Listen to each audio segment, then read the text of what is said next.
भाई प्रभास के जितने भी हेटर हैं ना वो सारे अब मारे जाएंगे, क्योंकि जो प्रभास की स्पिरिट मूवी थी ना उसका एक फर्स्ट लुक पोस्टर आया है जिसमें जो प्रभास का लुक है ना वो इतना ज्यादा जबरदस्त लग रहा है ना जिसको देखकर आप पागल हो जाओगे। जहां पर फैंस इस लुक को देखकर दो गुटों में बढ़ गए हैं। पहला ग्रुप तो ये कह रहा है कि भाई ये जो लुक है ना वो रणवीर सिंह की मूवी एनिमल से कॉपी है, और जो कि एक्चुअल में दिखने में काफी सिमिलैरिटीज हैं इन दोनों ही लुक में। लेकिन इस मूवी के जो डायरेक्टर है ना वो सेम है, इस वजह से सिमिलैरिटी तो होगी ही होगी। साथ ही में मैं आप लोगों को बता दूं कि जो दोनों मूवीज है एनिमल और स्पिरिट, ये दोनों एक ही यूनिवर्स में फॉलो करती है। मतलब एनिमल वाला जो कांड हुआ था ना वो स्पिरिट के यूनिवर्स में ही हुआ था, और यही रीजन है कि जब एनिमल मूवी आई थी तो उसमें जो कुछ भी कांड हो रहा था जहाँ पर पुलिस नहीं हमें देखने को मिल रही थी, तो वो पुलिस क्यों नहीं मिल रही थी उसका जवाब हमें इस मूवी में देखने को मिलेगा। और हाँ, इस मूवी में रणवीर कपूर का भी एक काफी तगड़ा कैमियो होने वाला है। अब आप लोग को लग रहा होगा ना कि भाई ये तो मजाक कर रहा है या फिर ये तो झूठ बोल रहा है अपने व्यूज बढ़ाने के लिए, तो ब्रो इस रूमर को पूरे होने के 80% चांस है, क्योंकि जैसा कि आप लोग जानते हो कि प्रभास जो है ना वो अभी स्ट्रगल कर रहे हैं। मतलब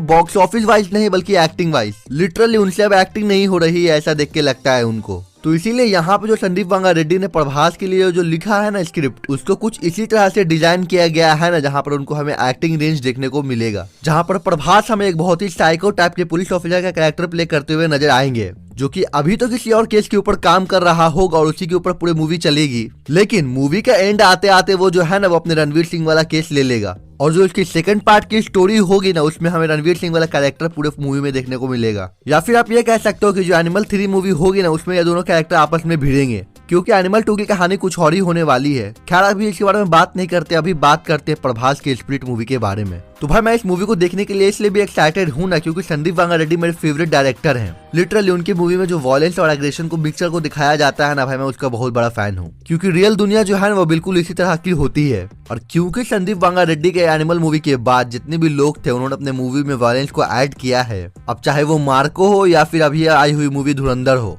तो अब मैं ये देखना चाहूंगा कि जब वॉयलेंस को इतने ज्यादा बढ़ा दिया गया है मूवीज में, तब संदीप वांगा रेड्डी वॉयलेंस को किस तरह से ऐड करते हैं अपने मूवी में। क्या वो अपने पूरे मूवी में वॉयलेंस को ही भर देते हैं या फिर उस वॉयलेंस को सिर्फ एक जायका की तरह यूज करते हैं। साथ ही में मैं ये भी देखना चाहूंगा कि जो फीमेल लीड वाला कैरेक्टर है उसका क्या रोल है, क्योंकि जैसा कि आप लोगों को पहले पता होगा कि इस मूवी में जो पहले कैरेक्टर प्ले करने वाली थी ना फीमेल लीड का, वो थी दीपिका पादुकोण। लेकिन शायद उन्होंने इतनी बड़ी बड़ी डिमांडें रखी ना कि उनको इस मूवी से निकाल दिया गया। अब देखो ये कंफर्म बात नहीं है कि ऐसा ही हुआ होगा। साथ ही में एक और रूमर फैला था कि भाई दीपिका पादुकोण का जो कैरेक्टर था ना मूवी में वो बहुत ही बेकार था। अब उस कैरेक्टर को आप मान सकते हो कि वो एक स्लेव की तरह दिखाया गया है उसको मूवी में। तो इसीलिए मैं देखना चाहूंगा कि आखिर उस कैरेक्टर में ऐसा क्या था कि दीपिका पादुकोण ने इस मूवी को ही छोड़ दिया, और अगर अब उस कैरेक्टर को तृप्ति डिमरी प्ले कर रही है तो वो उस कैरेक्टर को किस तरह से प्ले करती है मैं ये भी देखना चाहूंगा। भाई लिटरली अभी इस पोस्टर को देखकर ये वाइब आ रहा है ना कि इन दोनों का जो कैरेक्टर होगा ना वो काफी लव एंड हेट वाला होगा, जहाँ पे जो प्रभास का कैरेक्टर होगा ना वो काफी टॉक्सिक होगा। मतलब एक तरह से कहें तो इन दोनों का रिलेशनशिप काफी टॉक्सिक होगा, लेकिन फिर भी ये दोनों आपस में प्यार करेंगे,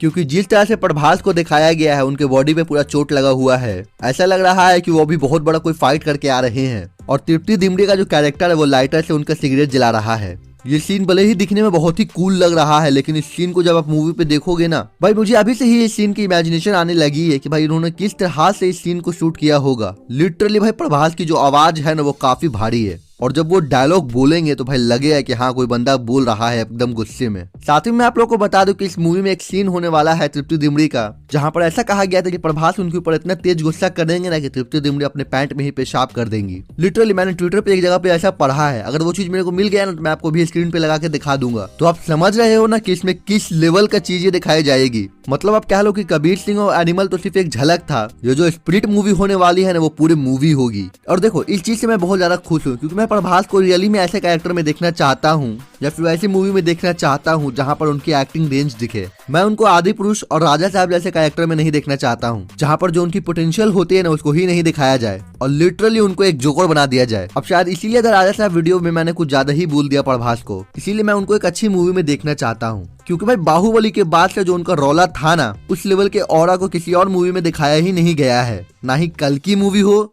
और ना ही सालार मूवी हो। और मुझे ऐसा फील आ रहा है कि ये वही मूवी है जिससे प्रभास का रियल कमबैक होगा। बाकी एक पोस्टर के नाम पे मैंने कुछ ज्यादा ही लंबी वीडियो बना दी है अब, तो इसीलिए वीडियो को यहीं पे एंड करते हैं। लेकिन उससे पहले मैं आप लोगों से छोटा सा रिक्वेस्ट करना चाहूंगा कि भाई प्लीज आप लोग मेरी वीडियो को लाइक और चैनल को सब्सक्राइब करो, क्योंकि यार मैं चाहता हूँ कि मैं वीडियोस बनाऊं और ये तभी हो सकता है जब आप लोगों का सपोर्ट मुझे देखने को मिले, क्योंकि जितने ज्यादा लोग वीडियोस को देखते और लाइक कमेंट करते हैं ना, उतना ज्यादा मोटिवेशन बढ़ता है और मुझे लगता है कि मैं और भी ज्यादा वीडियो बनाऊं इसके बारे में। तो इसीलिए वीडियो को लाइक और चैनल को सब्सक्राइब करना भूलना नहीं। बाकी मैं मिलूंगा आपसे अगले वीडियो में, तब तक के लिए जय हिंद।